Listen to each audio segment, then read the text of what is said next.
All right. Good morning. Good morning. Happy New Year. Happy New Year. I know we're about a little over a week in. How's Yeah, it it's going so far? it's going well. I'm I'm still going over what last year looked like, and of course this episode we are, you know, going to encourage people to own 2025 and what that looks like, but I've been really thinking on it and taking away the good things from last year and what I want to pivot and make better. So, 2025, here we come.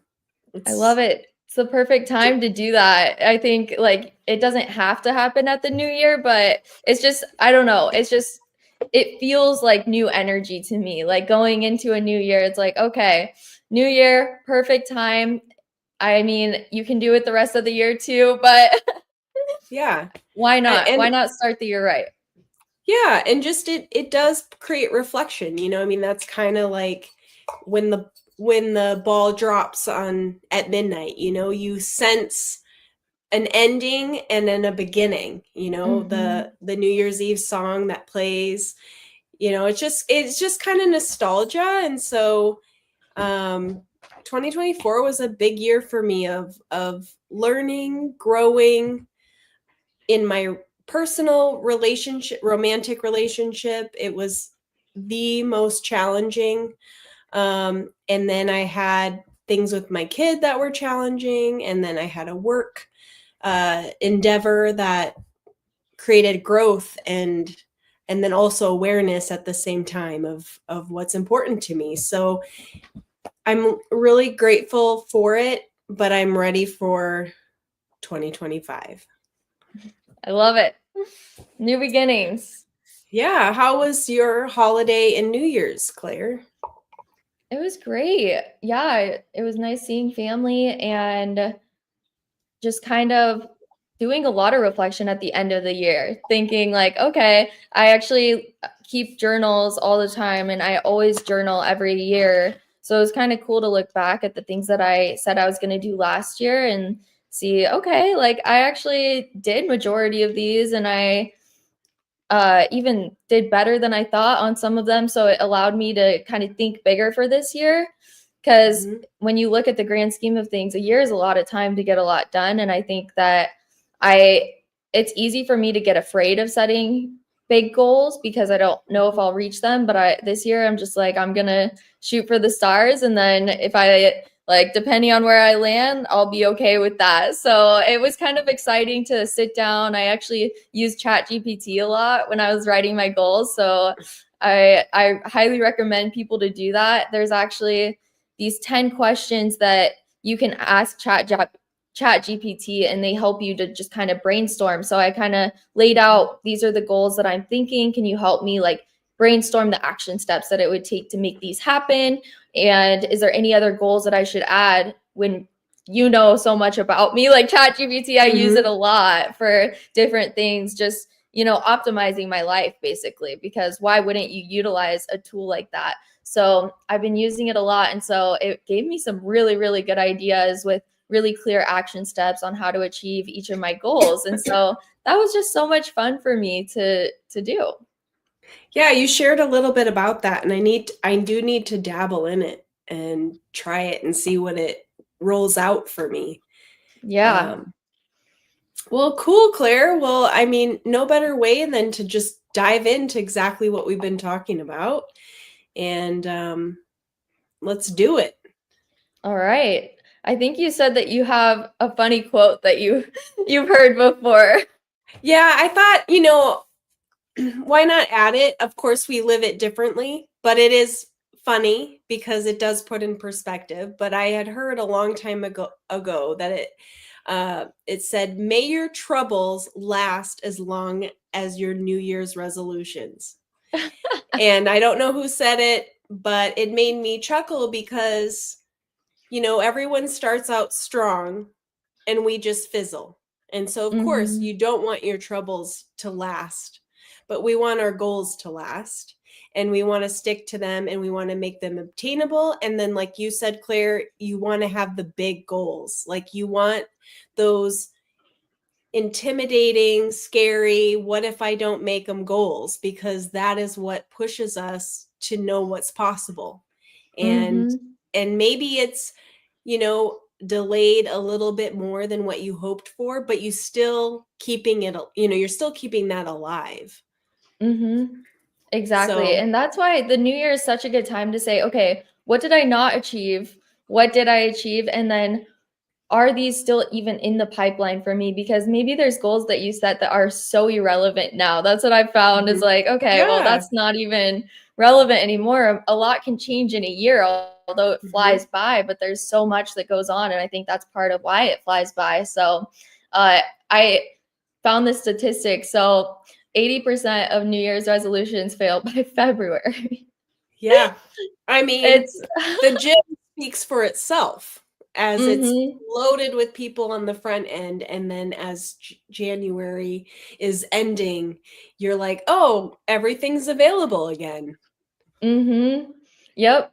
It's crazy. So a lot of the reason of why most resolutions fail though is because there's unrealistic goals and then a lack of systems to actually accomplish them. So you think like, Mhm. oh, I want to do this, but then you don't really think about the how and the like, what are you going to actually do every day to make that happen? And Yeah, so the I definitely want action. to touch on that. Yeah, what are the action steps that's going to make that happen? What are these little habits? And then also doing a shift of like, it's not about doing everything perfect, it's about consistency. There was something that I heard, I think Tony Robbins said it. It's like, are you actually a perfectionist or are you just afraid of putting things out there?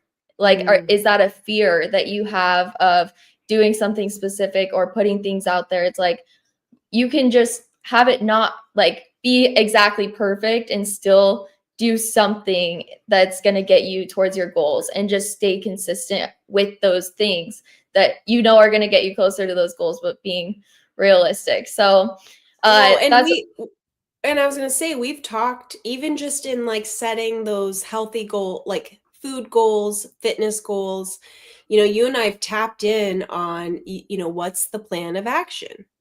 mhm, How am I going to do that? How am I going to set myself up for success? And those tools can be applied in the big goals that we want to set for ourselves, you know, in the month, in the year, whatever that looks like. And creating that plan is so important to be successful. absolutely. So yeah, a big thing that you can think of is like a mindset shift of, okay, I'm going to have these goals in mind, but my resolutions are really about what are the nourishing daily Mhm. habits that are going to the theme of the podcast, right? Like what are the nourishing daily habits that you're actually going to enjoy and are really small things that are actually doable for you. So Right. um a big thing, reflection. So we talked about that. So even just journaling, okay, what didn't work last year? Like what are the habits that did not get me closer to my goals? And one way that I look at it is like, what are those habits that I want to leave in 2024? I know we're halfway through January now, but you can still do this. I mean, we're still at the beginning of the Oh, year. yeah. Like, what are those habits that you can just say goodbye to? Like, what are your Mhm. non-negotiables of I'm not bringing that energy, whatever it is, whether it's sleeping through your alarm a lot, maybe set, okay, I'm leaving that behind, I'm not going to do Mhm. that, or Mhm. skipping the gym, or indulging a little bit too much in nutrition. I mean, we're coming out of the holidays. This is a really hard time for people because you are around a lot of things that you don't generally have in your nutrition, and it's really easy to bring that into the new year because sugar is the most addictive drug. Right. And Yes. so you're around pies and cookies Yeah. and And it's just easy because you're socializing, but it's how do you reset, mhm. Reset. Again, it's not everything's a no, but it's scaling it back and rebooting. Exactly. So I really like doing that, just seeing like, okay, these are the things that I definitely don't want to do, but think of the things that you want to bring into it. What are some new habits that you weren't doing that you think that would be really helpful for you, maybe towards your goals or maybe just for you to feel good? So highly recommend starting with that, and then just remembering that it's the small things that lead to big results. Like when I'm working with patients, it's crazy when people are making really actually sustainable changes, because I can see it. They think that they're just doing this really small thing, and they don't think about it too much because they're like, well, yeah, I could do this for the rest of my life. All I'm doing is cutting out dessert every other day and doing blah, blah, blah, and whatever, so on and so forth. Like one patient that really stands out to me, she hasn't made any big changes. So every time we meet, it's just, okay, it's basically the same thing every time. We're going to continue to do this really small thing. It's very doable. She doesn't like setting any big goals. She likes to just focus on one thing at a time. And she just got her lab work back. And her results were phenomenal. Like her blood sugar dropped. Like every aspect of her labs made great improvements. And she was like, I was like, so what did you do differently? Like, what was it? And she was just like, all it is just those little things that we've been working on, the portion control and cutting out desserts. It's like, and it wasn't that she was cutting them out every night. She was doing a smaller portion of it, or, skipping a day here and there. So that just comes to show how those little things really add up, even if you don't see it right then. Right. And I talked to my dad because he was sharing some of his health stuff when he came out. And I just said, he wasn't aware of like what carbs were. And, my dad's been around a long time, but I just said, oh, well, just cut what you're doing in half, have half of what you've been doing. And I bet you'll see some results. And then as we got to chatting, it was just, he didn't understand, like, he's like, well, I have this, this, and this. I'm like, yeah, well, Dad, those are still carbs.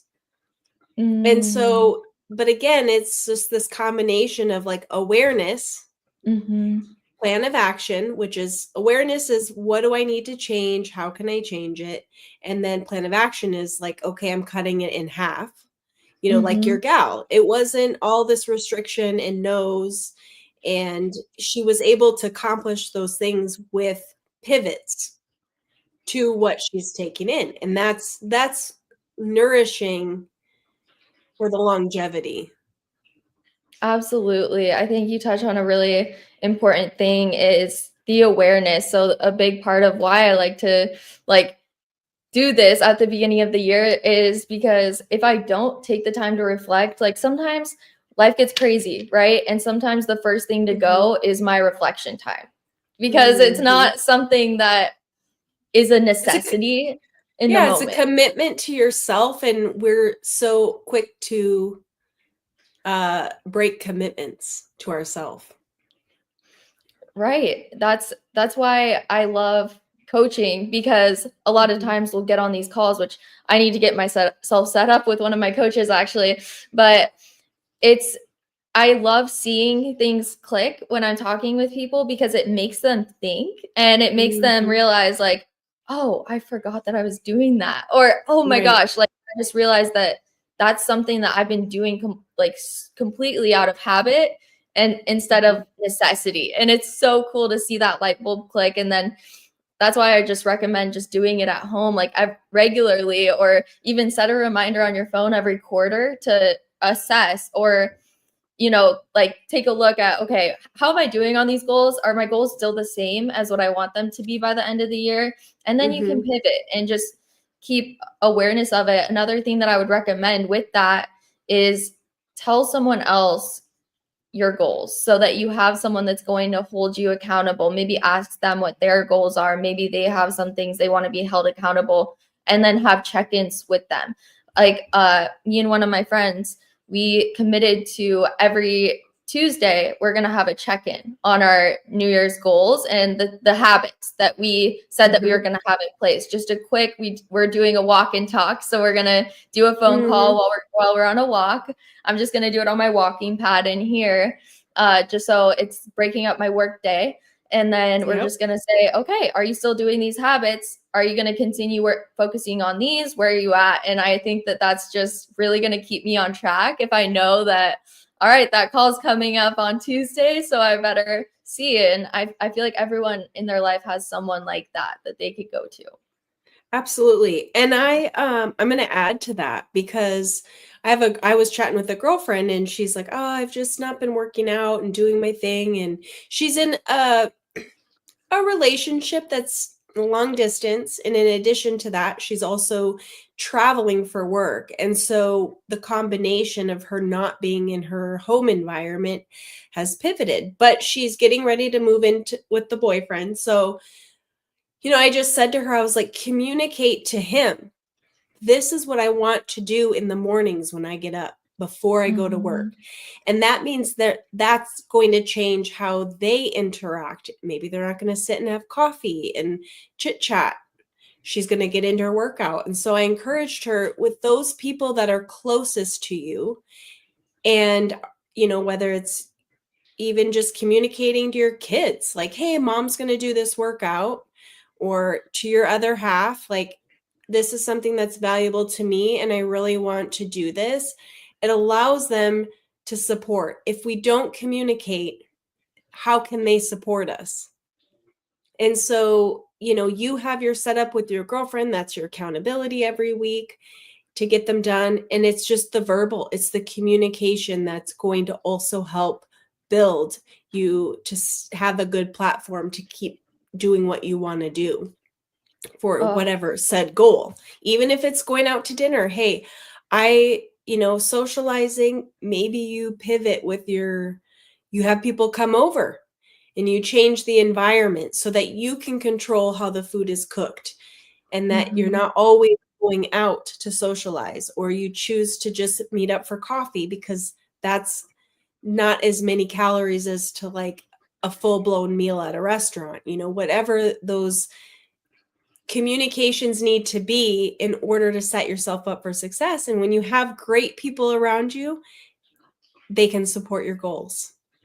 That's such a good point. And oh my gosh, it's so good to like reevaluate even the people that you're surrounding yourself with, I think, at this time of year, because once you are setting those boundaries with people, or you're saying, hey, these are the things that I want to accomplish, are they going to support you in that? That is very, very telling. If these people are going to like get uncomfortable by you coming to them with that, if they're getting uncomfortable with it, that's probably a good sign that they're maybe a friend that you could leave behind in 2024. If they're wanting to maybe continue habits too much that are things that you're not, are taking you away from your goals, or just not lighting you up, making you feel good, it's like such a good time to just assess and see, hey, these are the things that I want to do. Are you with me or against me? See who's on the same page. I think that's a really good point to bring up. Yeah. And they don't have to have your same goals, but if they support you and respect that, that's the win, because that's what you want. Absolutely. So I love that. So I want to talk about our personal goals too. I wanted to talk a little bit about how I ended up setting up my goals, just for some inspiration if anyone has trouble doing this, need some ideas. So what I did is I split mine up between personal goals that I want to accomplish, professional goals that I want to accomplish, and then financial. And then I kind of did more of my like fitness goals within the personal area. With the personal area, I did more personal development things like reading more that I want to accomplish. I wanted to find volunteer opportunities to get me more involved with the community. And then I just had different like little habits here and there that I know that I want to continue doing, like my daily meditations, my journaling and reflection, staying consistent with the gym, just all of those things all bundled up. And then after I did that, so for each one, I would write down what that goal is and make it specific as well. And then I would put what are the habits that are going to help me accomplish this, and kind of the habits and action steps. So what are the things that I can do every day to stay on track with this? And then after I did the personal, I went ahead and did all of my professional goals. So I put in how much money I want to make this year. Mhm. I put in how much of my student debt that I want to pay off. That's still dangling over me. How much of my car, all of those things. And then how much I want to save for a down payment on my house. And then I guess that kind of includes my financial. I think my financial ones were separate with the how much money I want to make. But I Sure. also said, like, in the professional, like, how do I want to show up for this company? How do I want to show up for myself? And what do I want to accomplish professionally? So it was kind of fun. And then for each one, just what are the habits? Like, what are the things that are going to take me there? And I made it really, really clear. And I had ChatGPT help me with this, by the way. So I didn't do it all on my own, but you always can do it on your own. But I highly recommend using that tool. But Ange, did you write yours down? Have you thought about yours? Yeah, like you, I put into categories. So I have personal goals. So that under that one for me is also like, what do I want my business to look like? What do I want the podcast to look like? And just some personal development, continue on with therapy. What do I want out of that? Making sure I'm staying on track with the intention. And then my active goals. I want to be outside more. I mean, that's been a big thing for me, and not just in the running community. I want to be hiking. I want to go on walks. I want to try new things. I easily fall into a routine, and for me, being active is moving. So what other fun things can I do that's going to move me? And I did pickleball for the first time, and I messaged my dad that's local here, and I just said, all right, I want to do this with you. We've talked about it, but I'm putting it down because that connection time has also so much more meaning behind it, spending it with my dad. So that's something on the books for my active goals. And then my money goals is, Roth IRA. I have that, and I want to put in the max amount, which is $7,000. So it feels a little big, but without having the doodle money that has helped contribute to that, it's different. So this year it is going to push me and challenge me, but it's possible because I spent $7,000 in dental work. So that was out of pocket, unexpected, I did it. So, and there wasn't a litter of puppies that helped, bridge the gap. So I thought, all right, I can do this. And so that is big for me. And then just some more investments in some of the crypto, that my brother has recommended. So it's not a lot of money in that space, but it is something. So, but yeah, within those, I need to lean into a little bit more clarity, like breaking down what I'm going to set aside monthly to obtain that, and pivot some of my other spendings and just, scale back a little here and then to roll it over in this. So, being specific is going to help me get that. And so that's my next tier of my goal setting. I love And it. travel. Somehow I got to travel more. Yes, me too. That's on my list. Always travel more every year. I love that. I love hearing your goals. Hopefully people can get some inspiration of some different goals that they can start thinking about too. But heading into this new season, I'm so grateful and happy to be back in this space with you. I just feel like it's such a good way to keep thinking big and share as much information as possible. If our listeners, I would love it if you would reach out and let us know what topics you want to hear this season, because we have a few in the pipeline, which we'll touch on today. But please let us know if there's specific things that you want to hear, because this is for you all and I want this to be really valuable for you. But Ange, what do you have up for our next episode? Yeah, I'm going to talk about the title is like Don't Forget About Me.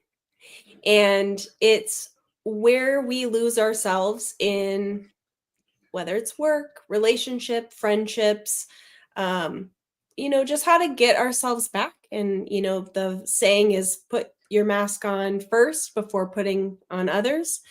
And yeah, just kind of rebooting because this is another piece of making sure goals are met, making sure we're sticking to, loving ourselves enough to put ourselves first and being okay with that. So that's what's on next week's episode. And then Claire, I know you've got number 3. Yeah. So for number 3, I want to talk about setting your environment up for success, because I think this is really, really key to setting yourself up for success with your goals and being able to do little things like nutrition wise, keeping out of sight, out of mind, or friendship wise, setting your environment or the activities that you're doing with friends, and just little things that you can do to really just hit it hard this year.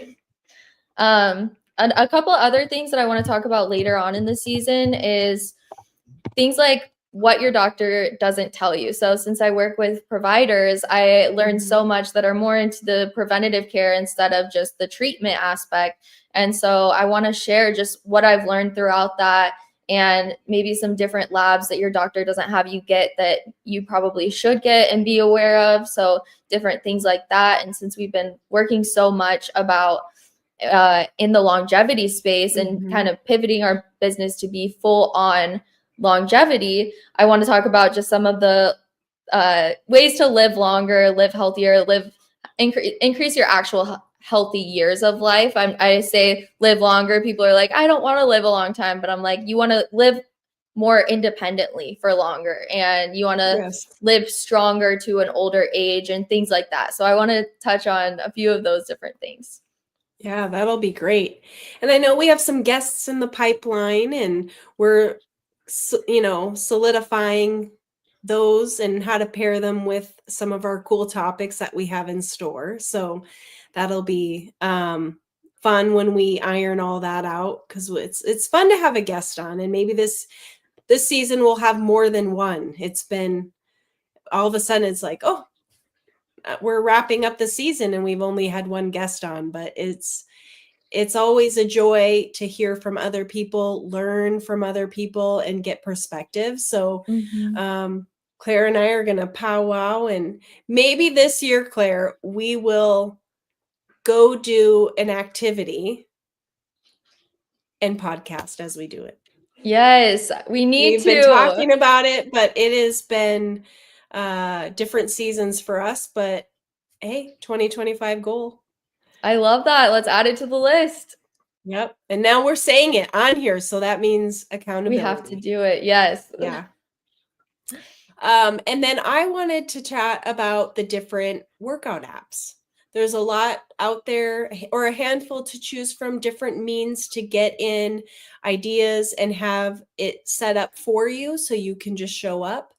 And I've talked a lot about the Peloton app, and I want to kind of dive a little bit more into that one. Claire, you've mentioned one to me, and I think it's good to pass on to our listeners and give them an opportunity to just show up and have it laid out. I love that. Great. Yeah, this was a good one. Yeah, so 2 last things. We have to do our classics. We're definitely bringing them into 2025. And what's your actionable action? Yes, I am going to read my goals weekly. I want to make sure that I stay accountable to myself. I want to be reminded of them. And if they're out of sight, they're out of mind. And even if that goal takes a little bit longer to get to, it's just being constant in that space of like, I've got this. I love that. And clarification. My clarification is that New Year's resolutions don't have to end in January. They can continue Yes. throughout the year, and they can really work throughout the year. You just have to put your mind to it. Amen. So good. I'm All right. excited. We have so many good things in store, and it'll be fun to look back at them and you know, cheer each other on throughout the year. I love it. Well, I'm looking forward to it, and we will see you all in episode 2. Yes, next time.